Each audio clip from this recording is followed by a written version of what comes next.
Bismillahirrahmanirrahim. Assalamualaikum warahmatullahi wabarakatuh. Alhamdulillahirabbil alamin wa bihi nasta'in ala umuri dunya waddin. Wassalatu wassalamu ala asyrafil anbiya wal mursalin wa ala alihi wa sahbihi ajmain. A'udzu billahi minasy syaithanir rajim. Bismillahirrahmanirrahim. Ya ayyuhalladzina amanu taqullaha haqqa tuqatih wa la tamutunna illa wa antum muslimun. Kita berdoa kepada Allah, hai orang-orang yang beriman, bertakwalah kepada Allah sebenar-benar takwa, dan janganlah sekali-kali kamu mati melainkan dalam keadaan beragama Islam. Ali Imran ayat 102. Semoga kita berdoa di akhir hayat kita menjadi pribadi yang husnul khotimah. Amin ya rabbal alamin.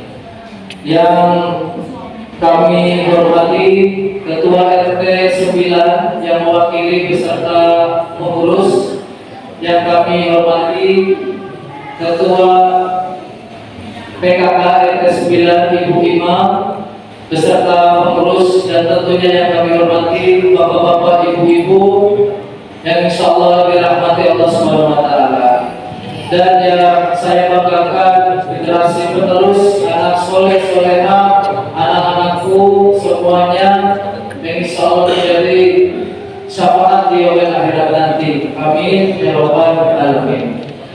Tidak ada ucapan perkataan yang layak kita ucapkan melainkan rasa syukur kita kepada Allah Subhanahu wa Ta'ala yang telah melimpahkan nikmat baik yang diminta maupun yang tidak. Nikmat yang paling besar, yang paling agung adalah nikmat iman dan Islam, sehingga kita bisa berkumpul di acara yang luar biasa.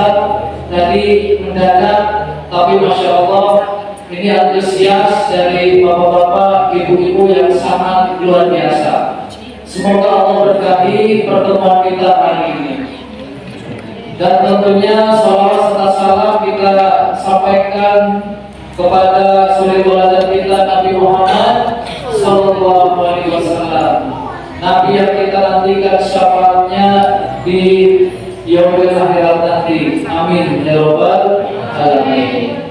Baik, hadirin yang dirahmati Allah Subhanahu wa Ta'ala, sebelum saya memulai kultum atau tausiah, saya mendapatkan kabar informasi duka innalillahi wa inna ilaihi raji'un dari istrinya Papa G. Kita kirimkan Al-Fatihah dulu, semoga insyaallah husnul khatimah. Al-Fatihah.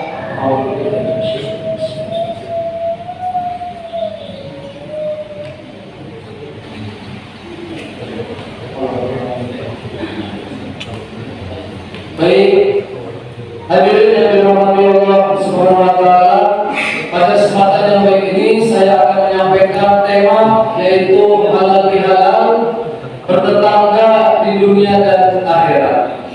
Yang pertama, halal bihalal. Ini dari panitia berapa menit untuk pasien? 15 sampai 30 menit. Tadi sudah disampaikan oleh Ustaz Adri ya. Ini tadi sebenarnya isi dari tausiahnya sudah disampaikan dari Mas Adri, Masya Allah. Ya, jadi itu inti daripada halal bihalal. Yang pertama, makna halal bihalal. Bapak Ibu, makna halal bihalal ini merupakan sunnah hasanah. Ini merupakan tradisi kebiasaan umat Islam di Indonesia. Halal bihalal. Halal di dalam Quran tadi MC Bu Restu menyampaikan benar. Rabbi shrah li sadri wa yassir li amri wahlul halal. Artinya lepaskanlah ikatan dari lidahku. Coba adik-adik, Rabbi shrah li sadri wa yassir li amri wahlul. Itu doanya Nabi Yang bisa angkat tangan. Adik-adik. Ada yang bisa? Robi Sorli, Sodri Wayasri Abdi, Wakil, Uqdat Kamilisani. Itu doanya Nabi siapa? Ini dapat hadiah dari Nabi siapa? Jangan dikasih tahu sama bapak-bapak ya. Nanti Mas Yuda bisa jawab ini. Robi Sorli yang melawan Fir'aun siapa? Nabi kata dari lidahku. Setelah halal bihalal, yang beku menjadi cair, yang kusut bisa terurai, yang patah bisa tersambung. Setelah halal bihalal, kita kembali suci. Kita dikumpulkan di tempat ini berkumpul memudahkan untuk kita saling memaafkan. Kemarin ketika Jumat dan Sabtu kita lebaran, kalau saya berkunjung ke rumahnya Mas Andri, ternyata beliau mudik. Dan kalau saya berkunjung ke rumahnya Mas Irham, ternyata mudik ke Semarang. Ya, jadi kalau dulu saya kecil itu kita bisa berkunjung satu desa, malah kita bisa keliling. Tapi kalau di perumahan ini harus ada waktu tempat bersama untuk kita bisa melaksanakan hal lebih halal. Yang datang alhamdulillah, yang tidak datang tidak masalah. Maka dari itu makna halal bihalal seperti itu. Ya, kita harus kembali suci, kembali saling memaafkan. Bahkan Nabi Muhammad SAW memberikan keuntungan, keistimewaan bagi umat yang selalu menyambung silaturahim.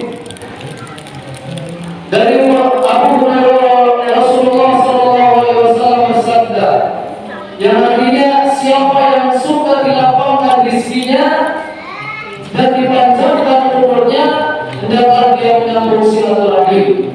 Makna silaturahim ini juga sebenarnya sila, artinya menyambung, rahim itu kandungan.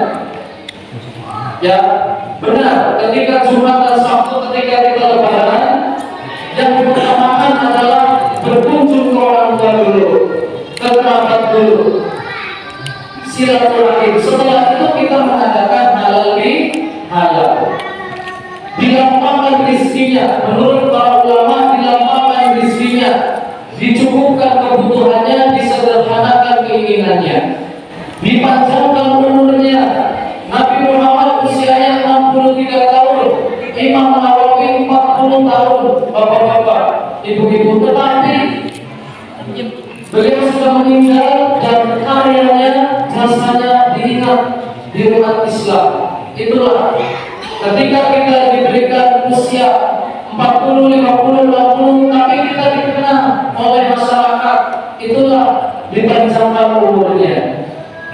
Itulah keistimewaan bagaimana kita bisa melaksanakan halal bihalal ataupun silaturahim. Kita dipanjangkan umurnya dan dilapangkan rezekinya. Bapak-bapak, ibu-ibu yang dirahmati Allah Subhanahu wa taala, yang kedua, bagaimana kedudukan tetangga di pandangan Islam. Tetangga itu apa? Ada yang tahu?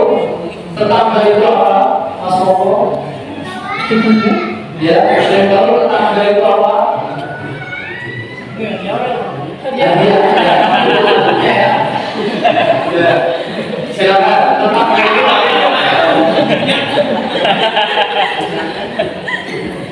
Oke, buat adik-adik ya. Adik-adik tetangga Gang Sakura M3 itu ada teman adik-adik namanya siapa? Gang Sakura M3. Ananda siapa? Temannya? M3. Ini bapaknya, orangnya di sini. Ayo, siapa yang tahu M3 di samping rumahnya Vira? Saya salah, Mbak Kiana. Ya, masuk sini teman ya. Coba ayo. Ya, sini. Ya, mau? Ayo.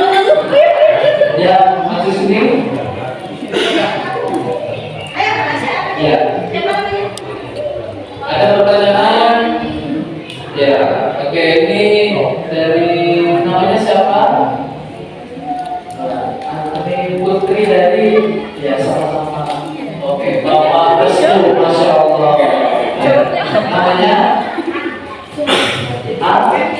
Tiga. Namanya Mas Andra, betul? Masya Allah. Ya, oke. Artinya sudah memahami apa itu tetangga. Dan memang di dalam surat An-Nisa ayat 36, berbuat baiklah kepada kedua orang tua, karib kerabat, anak-anak yatim, orang-orang miskin, tetangga dekat dan tetangga jauh, teman sejawat, ibu sapi dan mama saya yang kamu miliki. Urutan kedudukan tetangga di dalam Islam itu di urutan kelima. Kedua orang tua yang pertama, karib kerabat yang kedua, anak-anak yatim, orang-orang miskin dan tetangga dekat dan tetangga jauh.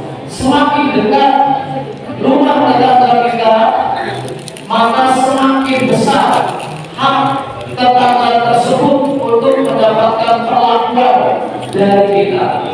Tetangga dekat berarti depan, kanan, kiri, belakang. Kalau saya kebun ya, ini berarti kanan kiri masih saya ya. Jadi itu yang mempunyai hak yang sangat besar untuk memperoleh kebaikan kepada kita. Ada sebagian umat Islam yang memahami ibadah itu ada sholat, puasa, zakat, umroh, tetapi hadirin, ternyata ketika kita mempunyai hubungan yang tidak baik dengan tetangga, itu akan mengakibatkan kita gagal masuk surga. Dari Abu Hurairah radhiyallahu anhu, dia berkata, dikatakan pada Rasulullah SAW, wahai Rasulullah, sesungguhnya fulana, seorang wanita yang rajin mendirikan sholat malam, gemar puasa di siang hari, mengerjakan sedekah. Bayangkan, ini yang dikerjakan sunnah, tetapi sering menyakiti tetangganya dengan lisannya. Rasulullah SAW berkata, tidak ada kebaikan padanya, dia termasuk penghuni neraka. Ini yang berbicara, ini yang bersabda dalam umat, pemimpin umat, orang terbaik di muka bumi pada akhirat, Rasulullah SAW. Sholatnya, puasanya, sedekahnya, itu tidak ada kebaikan dari ibadah tersebut, karena lisannya itu sering menyakiti tetangganya. Masya Allah, kalau bahasa provokatnya, kalau ngomong itu nyelakir ya. Insya Allah di perumahan, warga perumahan, pendekatan Indonesia ke-9 tidak. Ini untuk pencegahan saja. Selanjutnya para sahabat berkata lagi, fulana, wanita yang lain itu mengerjakan sholat wajib dan bersedekah dengan beberapa potong keju, tapi tidak pernah menyakiti seorang pun. Rasulullah SAW berkata, dia adalah penghuni surga. Hadis riwayat Imam Bukhari. Hadirin yang dirahmati Allah Subhanahu wa taala, maka dari itu kedudukan tetangga itu sangat besar. Maka kita sangat bersyukur berada di perumahan Rumah Durensi ini, dengan adanya Dawis, dengan adanya PKK, dengan adanya RTL, itu akan meminimalisir kesalahan yang terjadi. Yang terakhir, yang pertama tadi makna halal bihalal, yang kedua kedudukan tetangga, yang ketiga bagaimana kita bisa menuju surga dengan tetangga, saling memaafkan.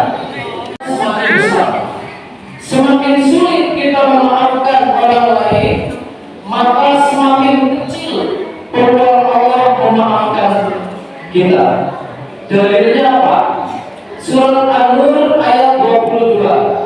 waliyafu walyasfahu. Hendaklah mereka memaafkan dan berlapang dada. Apakah kamu tidak suka bahwa Allah mengampunimu? Allah Maha Pengampun lagi Maha Penyayang. Hadirin yang dirahmati Allah Subhanahu wa taala, lebih sulit meminta maaf atau memaafkan? Kira-kira lebih sulit meminta maaf atau memaafkan? Memaafkan. Tetapi ini Allah memberikan petunjuk kepada hamba-Nya agar kita memaafkan orang lain. Karena sesama muslim apalagi itu adalah bersaudara. Sesungguhnya orang-orang yang beriman itu bersaudara. Innamal mu'minuna ikhwah. Sesungguhnya orang-orang beriman itu bersaudara. Kalau ada perselisihan, maka damaikanlah keduanya. Bertakwalah kepada Allah agar kamu mendapat rahmat. Al-Hujurat ayat 10. Maka dari itu, hadirin yang dirahmati Allah Subhanahu wa taala, pada tausiah saya hari ini saya sebenarnya menasihati diri saya sendiri bagaimana dengan hal ini kita kembali saling memaafkan, mempererat silaturahim, dan yang kedua kita juga semangat untuk bisa mengisi kegiatan di masyarakat ini, semangat untuk bisa nanti bisa PKK, RT-an, dan bisa kita mendidik anak-anak kita menjadi anak-anak yang soleh dan solehah. Itu yang bisa saya sampaikan. Semoga Bapak Ibu diberikan kesehatan, rezekinya semakin lancar, hidupnya semakin barokah, anak-anaknya juga semakin soleh dan solehah. Kurang lebihnya mohon maaf. Wabillahi taufiq wal hidayah. Wassalamualaikum warahmatullahi wabarakatuh.